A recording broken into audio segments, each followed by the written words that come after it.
Welcome. Today I am having a conversation with Diane Daily. And Diane, before we get started, why don't you go ahead and introduce yourself? My name is Diane Daily. I am a CPA. I specialize in construction accounting, and I have been doing this for about, I would say, 28 to 30 years. And before we actually met, were there things going on in your firm maybe that were frustrating for you, or that you just felt if you continued this way, it wouldn't be sustainable?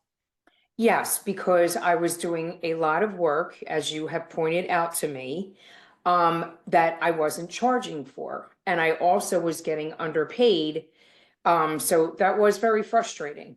It's very frustrating, in the long run when you're trying to constantly cover payroll, like you're chasing money to cover payroll. Mm-hmm. That's exhausting. It is, it is. And because you've been a firm owner for quite a while now, was there maybe a turning point that came to light where I just can't do it? I need to make a change because this isn't working anymore. Yes, I was away actually by myself in November in Florida, and I just was working one day. And actually, what happened was there's these new programs that I need to get. So I'm like, okay, how am I paying for these? And I'm thinking, I need to increase my fees in order to just be able to survive. So it's like a light bulb went off in my head. And that's when I decided I needed to make some changes, going forward if I wanted to keep continuing in business for myself. And one of the things that I've seen repeatedly is that no matter what size your firm is, whether you're solo, big four, it's not like you think about making a change as far as your pricing goes today and you implement it tomorrow. There's usually some gap between the first thought and the implementation. So how long has this been on your mind before you decided to do something? I would say probably about it had my mind, I would say for at least when I ended tax season in 24. That's when I started. And when it came to light, I was actually talking to another client that you deal with, and she was actually explaining to me how much you helped her. So that's when I started moving in the right direction. Okay. Uh, then let me ask it a different way. Were you aware that you were undercharging for a while before 2024? Oh, yes, always. I Uh, was always doing work, always, always, always doing extra work for people and not charging. Always. okay, so that's been ongoing. And then also, were there things that you were doing without any compensation whatsoever? Oh, yes, for sure. Like a union audit, if someone has a union audit, they pretty much prepare for it, but I deal with the auditors. Well, if I'm dealing with it, I should be charging for that.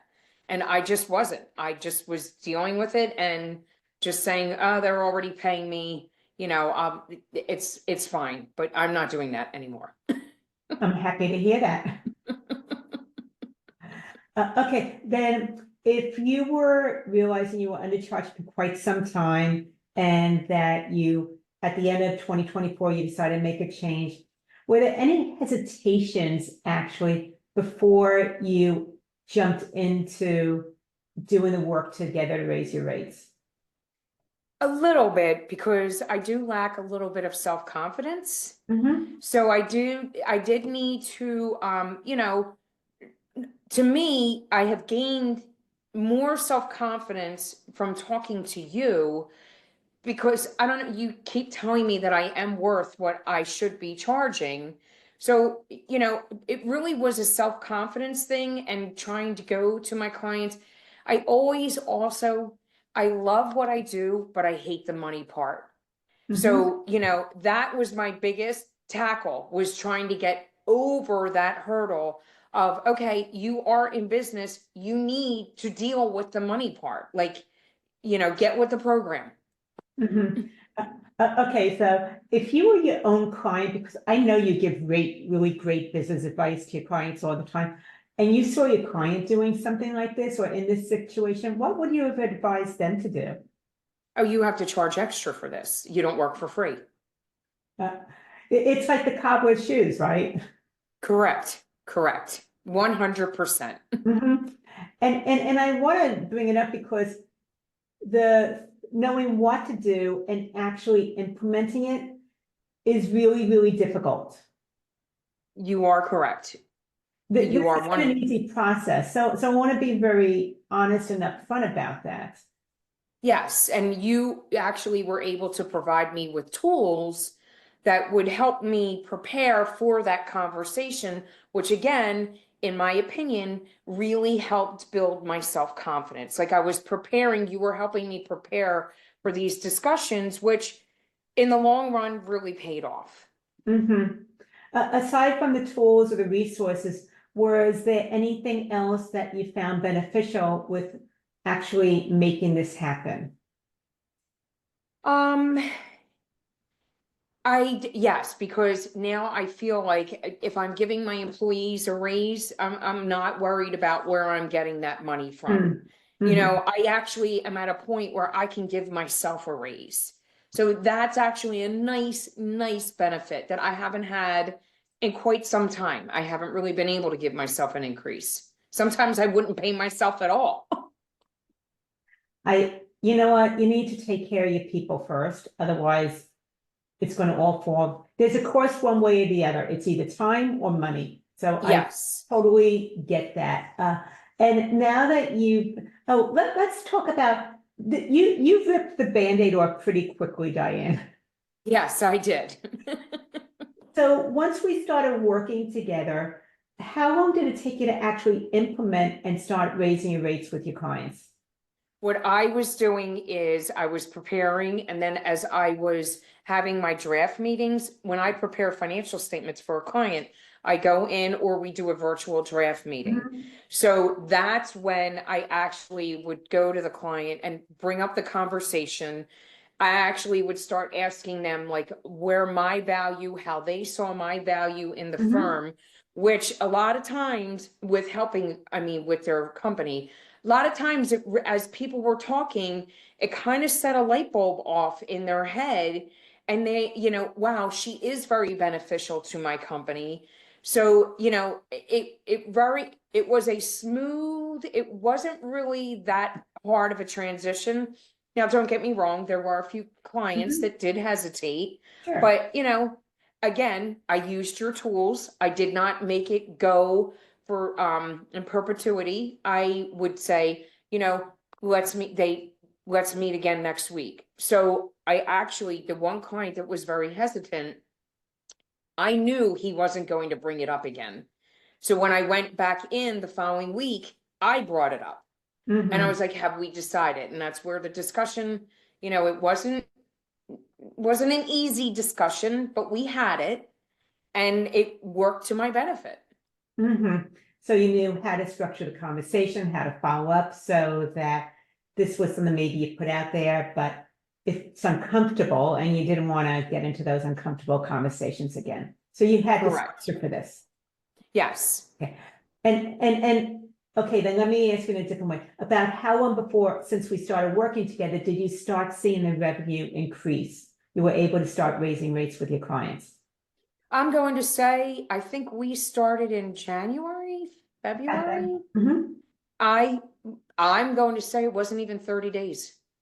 Okay. Wasn't even 30 days. Okay, so you started seeing return on the investment of our work together within about 30 days.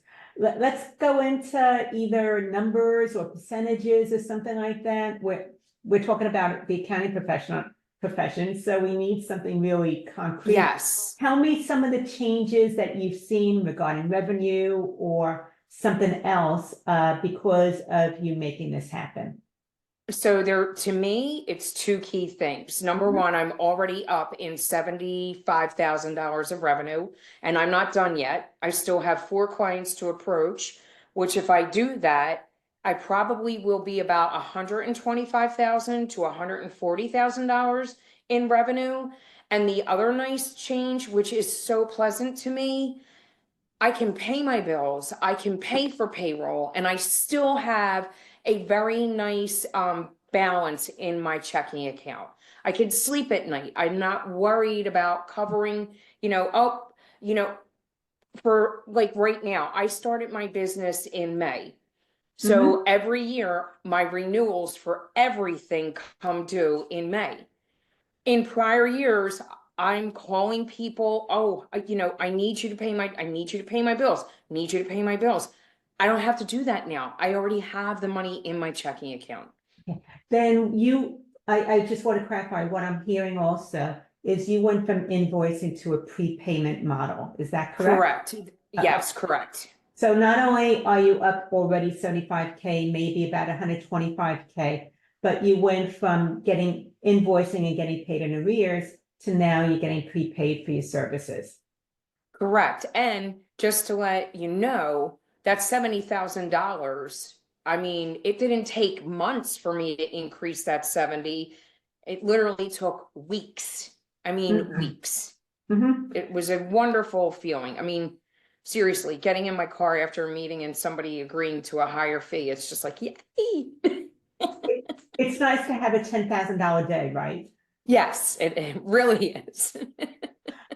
And what about your clients? Did they all transition to new fees or did you have some attrition? I still have a few that I need to discuss it with. Um, I have a client that's in trouble, so I'm not really sure how that's going to go forward, but I would say the majority, I would say out of my clients, I would say 75% I've seen increases for, Mhm. and I'm trying to get it up to 100%. Okay. With the people that you've already talked to about the fees, because it sounds like there's some people you haven't approached yet, with the people you've Correct. already talked to, what percentage of those people that you already spoke to have converted or did some of them move on? Oh, okay. 100%, no one moved on. In Oh, fact, everybody converted. everybody converted. In fact, besides the one client that I already knew I was going to have a problem with, I did discuss this other client with you that I said, yes, I guarantee you she's going to leave. Wasn't even, I mean, she hesitated a little bit, but her husband, I asked them again how they saw my value, and her husband was like, look, she deserves every penny she gets. So I really thought they were going to leave, and they Mhm. ended up not leaving. It was seriously 100% of people that I have talked to have transitioned to the new fees, and they are still with me. Okay, then this means that you've brought in already another $75,000 in revenue with no additional time spent working. Correct. Correct. Which is nice. It's very Mhm. nice. I think I told you when we first had this initial consultation before we started working together, that the money that you wanted to bring in was already in your firm. Yes, you did. Yes, you did. It was there. I just needed to, as they say, poke the bear. Mm-hmm. Yeah, That's what I needed to do. I needed to poke the bear. and I want to say that this whole process takes courage, not Yes, confidence. The confidence comes later. I agree. In my opinion, you have to value yourself. Mm-hmm. You have to be able to value yourself. And once you value yourself, then having these conversations really isn't that difficult. Because I'm starting to get your philosophy. They can move on. I'll just pick up another client that will have no problem paying my fees because we'll do the discussion early on. We'll have our 90-day period, where they're kind of on probation to see if I even want the client, Mm-hmm. and you've actually provided me tools with how to do that 90-day. And, one of the things that you had told me that I've never done before was prior to taking on a client, ask them for certain financial information and actually charge them for that review. I would have never done that before. Can Never. you go a little bit more into that? Because there might be people that you're inspiring right now that aren't really clear in what you're talking about as far as asking for financial information. So to me, you're going to find out if they're really going to be a good client, for yourselves, in my opinion, with how they respond to that very first question. So if you can say to them, okay, I want, let's say $2,000 to review your information. If I come across anything where you need an amended return, we can address it at that point. But if the person hesitates right off the bat with that $2,000 fee, I guarantee you they're not ever going to see your value. So they're not really going to be a good client to take on. Where if people don't hesitate and they're like, yep, no problem. I already see the value in that client because they see the value in me. That's how I look at it. And the process that you're talking about is a paid diagnostic review. Yes, that's exactly what it is. I'm doing a diagnostic review, not only, and I really don't take on clients just for tax returns. My client base is more financial statements. So I can even look at their financial statement and say, oh, your accountant didn't do this right. Your accountant didn't do that right. Especially if they don't have an accountant that specializes in construction, because construction is a whole different animal. And again, as you have told me, and I do use as one of my tools, I have a specialty. So people should be paying me for that specialty because I do have I'm 58. I'm going to tell you, I have over 40 years of experience in construction. Right, right. The other thing that you mentioned, and I want to be able to bring it up also, is about the fact that you no longer feel like you need to accept all clients who are willing to pay your fees. Correct. So you now have boundaries that you didn't have before. No, never had those boundaries. If somebody referred a client to me, I would go in, we would review things which I wouldn't be paid for. And, and then we would just start the relationship. It was just this step, this step, this step. And now I have changed that whole way of bringing in a new client. And this means that you're now starting to take charge of your firm instead of having your firm take charge of you. So any ways that you notice that you're showing up differently with your clients because of this whole change and this increased confidence that you're having? One thing is I'm not really visiting them in person as much. I'm doing more virtual, which if you think about it, as you're a CPA, if you don't have to travel and you don't have to go to the client, sit in traffic, that's actually more money in your pocket. So I've, changed over doing virtually, and, I'm trying to put more actually on them, which again, less time that I have to spend is more money in my pocket. Nice. And anything that you plan to continue doing to really maybe fine tune your system so that we can continue to increase the value of a client, so that your firm's more profitable? Yes, for the 2025 year end and tax season, I'm implementing with my tax program. It's sort of like an AI where I scan all the 1040 back up, they input it all, and then once we get it back, we just have to review it, hit a button, and put it in. That saves a lot of time for, the data entry on 1040s, because I'm not really a fan of 1040s. Okay, now if you were previously connecting your fees to time and this would speed up the process, would you have charged your clients a lower fee? Probably not. Okay, I just want to, connecting your fees to time is one of the things that when you're more efficient, you kind of get punished for that. Exactly. That's why the value pricing is so much better than hourly pricing, because you're seeing your value. So you're actually just building everything in, but then you do need to revisit it every year, and you have to check, what do you call it? Scope creep, right? You have to check that you're staying within your scope. So you really do need to talk to your employees, explain to them the boundaries of what they're supposed to be doing. And if they feel like they're going outside of that boundary, that scope creep, you need to go back and address those issues with your clients in order to increase the fees. Mhm.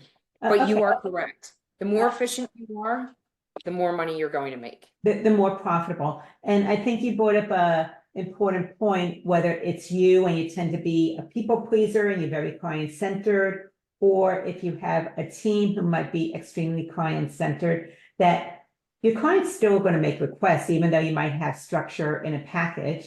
And it's now up to your firm and your team to make sure that they're comparing the request to what's in the package. And if it's not in the package, there needs to be a process in place to address it. Correct, correct. Mhm.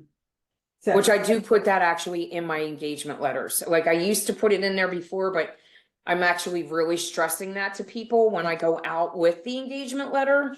You know, mhm, I'm like, this is your scope. But if we do go outside the scope, I will have to come back and either charge you for that specific task that you need me to do, or if it's something that's going to continue, then we're going to need to include that in your package and increase your fee. mhm. And so now you have the structure and it sounds like you've been able to put that process in place for when these out of scope requests come in.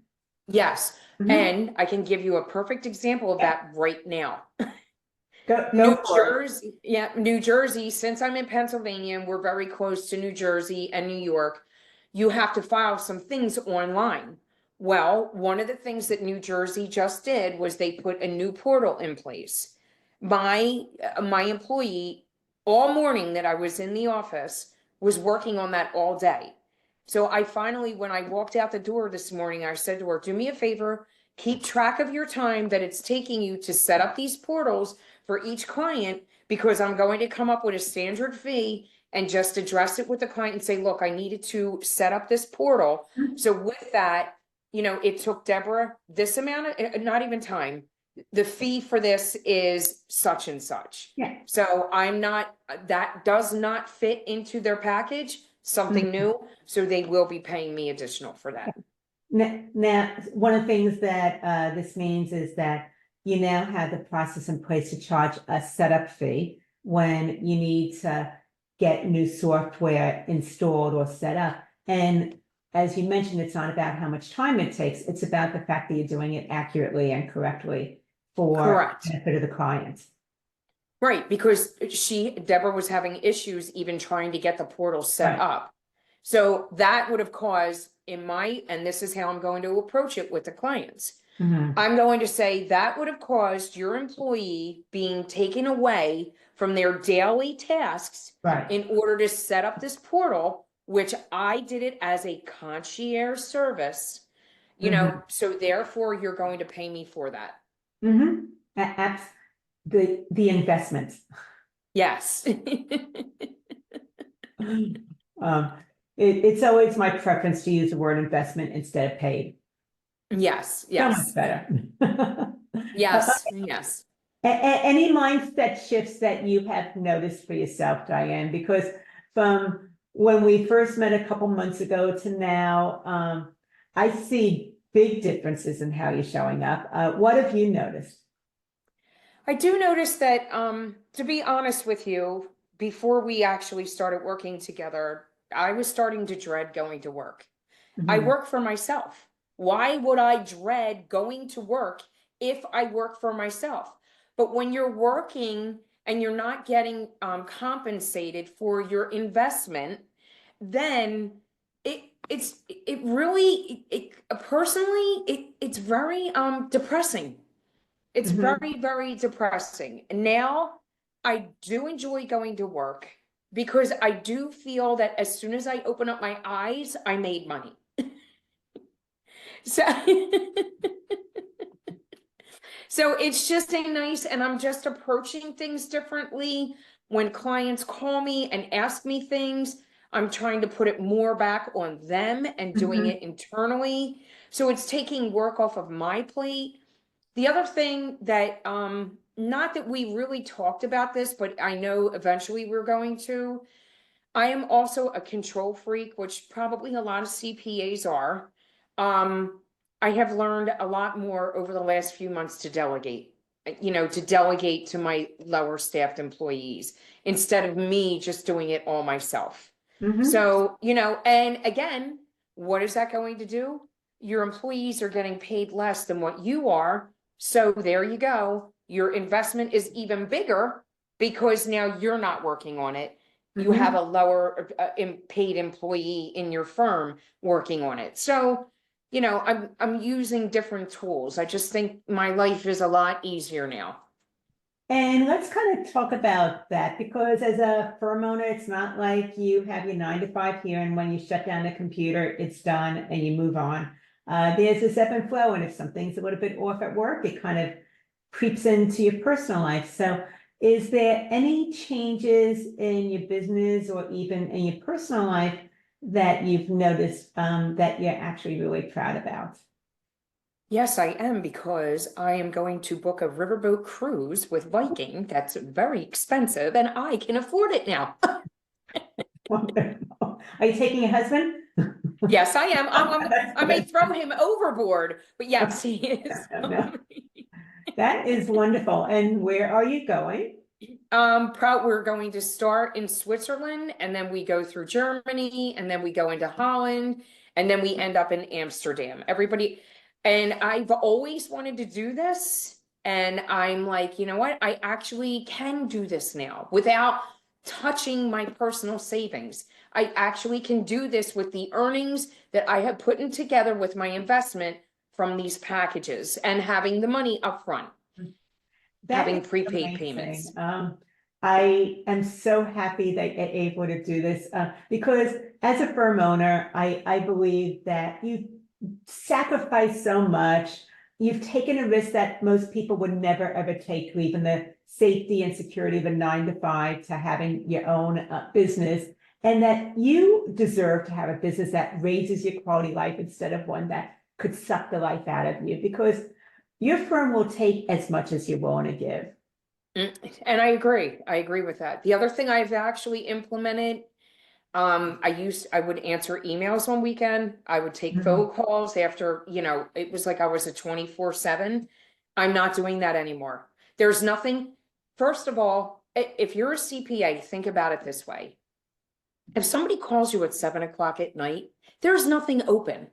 So there's nothing that cannot wait until the next morning. Mhm. So, I mean, I have received text, why aren't you answering your phone? And I just respond politely, I will deal with this in the morning. Like, it's just the way you approach things, I personally feel. So I have had a lot more free time that way, setting boundaries. Mhm. Now, Mhm. even though you have your own business, you do still need to set boundaries because, like you said, it's more, in my opinion, it just makes you happier in the long run. Yeah, yeah, I agree. If someone texts you on Sunday at 8:15 at night, it's not that you need to drop everything that you're doing and reply. Right, right, exactly. There's no crisis that actually happens after banking hours in the financial world. Correct, exactly. And if somebody gets an IRS notice, believe me, you're not getting that resolved within a matter of 24 hours. So, Mhm. it can wait. Everything can wait. And Mhm. the other thing I've also done before, would get very distracted with my emails. I always have dual screens.